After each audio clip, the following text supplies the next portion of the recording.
हाय दोस्त, आज मैं एआई का इंडक्टिव लर्निंग के बारे में बताना चाह रहा हूँ। जहाँ पर इंडक्टिव लर्निंग बोलता क्या है? इंडक्टिव लर्निंग बोलता है जहाँ पर हमारे पास बहुत सारे जनरल रूल्स दिए गए हैं, स्पेसिफिक रूल्स सॉरी है ना, स्पेसिफिक रूल्स दिया गया है या एग्जाम्पल दिया गया। उस एग्जाम्पल के थ्रू हमको क्या करना है? जनरल जनरल रूल्स निकालना, जनरल रूल्स निकालना। ठीक है, मतलब हमारे पास बहुत सारे एग्जाम्पल्स है, स्पेसिफिक एग्जाम्पल्स है, जिसके थ्रू हमको क्या बनाना है? जनरल रूल्स बनाना है। इसको कहा जाता है इंडक्टिव लर्निंग कहा जाता है। ठीक है, यहाँ पर देखिए, इस method of learning in which A system learns general rules hypothesis from specific examples observation. बोल ही रहा है, स्पेसिफिक एग्जांपल दिया गया, बहुत सारे एग्जांपल दिए गए हैं, जिसके थ्रू हम लोग को क्या करना है? जनरल रूल्स को क्या करना है? सीखना है।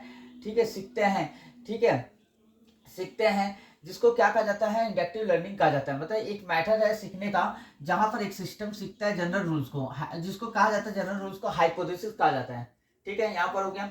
ये मूव्स करता फ्रॉम स्पेसिफिक जनरल्स को। यदि एक इफ ए सिस्टम देखता है, जैसे ईमेल्स लेबल किया गया, जैसे स्पैम में, या पैटर्न को चेक करता है, पैटर्न को चेक करता है। मान लीजिए वर्ड्स है, विन है, फ्री है, ऑफर है। तो अगर मान लीजिए ये सारे पैटर्न आ रहे हैं तो स्पैम में हो जा रहा है। तो स्पैम में जा रहा मतलब एक प्रकार का जनरल इंडक्टिव रूल्स में जा रहा है, जनरल इंडक्टिव रूल्स में जा रहा है। ठीक है, ये हो गया। यहाँ पर हम लोग इंडक्टिव और डिटेक्टिव के बारे में बताना है। जहां पर हम लोग इंडक्टिव में क्या होगा? जनरल रूल्स में गया और जनरल रूल्स को फिर से क्लैरिफाई किया जा रहा है, फिर से जनरलाइज किया जा रहे हैं। ठीक है, जनरल रूल्स को फिर से जनरलाइज किया जा रहा है। उसके बाद क्या बनाया जा रहा है? और एक न्यू डेटा बनाया जा रहा है, जिसको बोलते हैं प्रिडिक्शन बोला जाता है। ठीक है, डायग्राम के अकॉर्डिंग समझते हैं।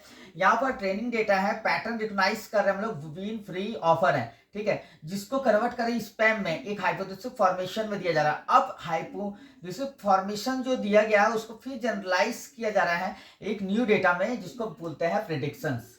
ठीक है, ये हो गया, एक डायग्राम हो गया फॉर इंडक्टिव और डिटेक्टिव के लिए। ठीक हो गया। यहाँ पर देखते हैं, कलेक्ट करते हैं एग्जांपल्स को, आइडेंटिफाई करते हैं पैटर्न को, बिल्ड करते हैं मॉडल को। मतलब मॉडल को बनाते हैं और कलेक्ट करते हैं बहुत सारे एग्जांपल को, आइडेंटिफाई करते हैं पैटर्न्स को। पैटर्न्स मैंने क्या बोल दिया? विन, फ्री, ऑफर बोल दिया। ठीक है, ये सारे जो है एक प्रकार का पैटर्न है, जिसके जरिए ही आप जान सकते हो। ठीक है, जनरलाइजेशन अप्लाइंग करता है, क्या अप्लाई कर रहा है? रूल को टू न्यू डेटा को में कन्वर्ट करने के लिए, वही बताया। ठीक है, हाइपोथेसिस क्या होता है? एक रूल मॉडल दिया गया जो एक्सप्लेन करना डेटा को। मतलब आपका हाइपोथेसिस क्या कर रहे हैं? एक्सप्लेन करता है डेटा को। मतलब डिफरेंट टाइप्स ऑफ डेटा है, there are different types of data, win, free, offer. हाँ, दिस ये क्या कर रहे हैं? जो कन्वर्टेड किया जा रहा है, आर कन्वर्टेड इन इसमें आपका इंडक्टिव लर्निंग में। ठीक है, हाइपोथेसिस फॉर्मेशन में, हाइपोथेसिस फॉर्मेशन में हम लोग चेंजेस किए, सॉरी ना, हाइपोथेसिस फॉर्मेशन में हमने क्या किया? एक मॉडल को, एक्सप्लेन डेटा को क्या किया? चेंज किया। जैसे इफ ईमेल कंटेंस करता ऑफर एंड फ्री स्पैम, तो ये क्या हो गया? एक प्रकार का हाइपोथेसिस फॉर्मेशन में आ गया। रियल लाइफ एग्जांपल, ईमेल 1 में स्पैम आया, ईमेल 2 में नॉट स्पैम आया, ईमेल 3 स्पैम आया। मतलब ईमेल 1 में फ्री कोई ना कोई वर्ड आया होगा, विन या फ्री या ऑफर में।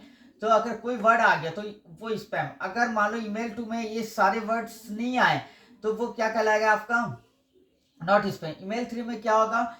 अगर मान लो फिर से एक वही वर्ड आया तो स्पैम, ईमेल 3 स्पैम में आएगा। ठीक है, ये सारी चीजें हैं, आपको समझना है, करना है। ठीक है, thank you for watching my video. थोड़ा जल्दी हुआ है, लेकिन जल्दी के अकॉर्डिंग आप दो बार वीडियो देखोगे तो और समझ में आएगा। इस प्रोग्राम के अकॉर्डिंग ही देखना, जहाँ पर डायग्राम के अकॉर्डिंग ही समझना ज्यादा से ज्यादा, जिससे आपको ज्यादा देर तक याद रहे।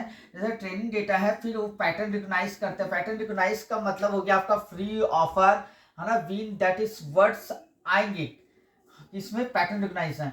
उसके बाद उस वर्ड्स को देखते हुए हमको क्या करना है? हाइपोथेसिस फॉर्मेशन में उसको पुटअप करना है, जिसको स्पैम कहा जाता है। ठीक है, अब इस स्पैम को जनरलाइजेशन फॉर्म में तोड़ के, इस जनरलाइजेशन फॉर्म में तोड़ के न्यू डेटा, जनरलाइजेशन फॉर्म में हम लोग तोड़ के न्यू डेटा में कन्वर्ट करते हैं। और क्या हो सकता है? ठीक है, ये सारे हैं जो आपके डायग्राम के अकॉर्डिंग आप इंडक्टिव लर्निंग और डिटेक्टिव लर्निंग को आराम से समझ सकते हो, अंडरस्टूड कर सकते हो। Thank you for watching my video.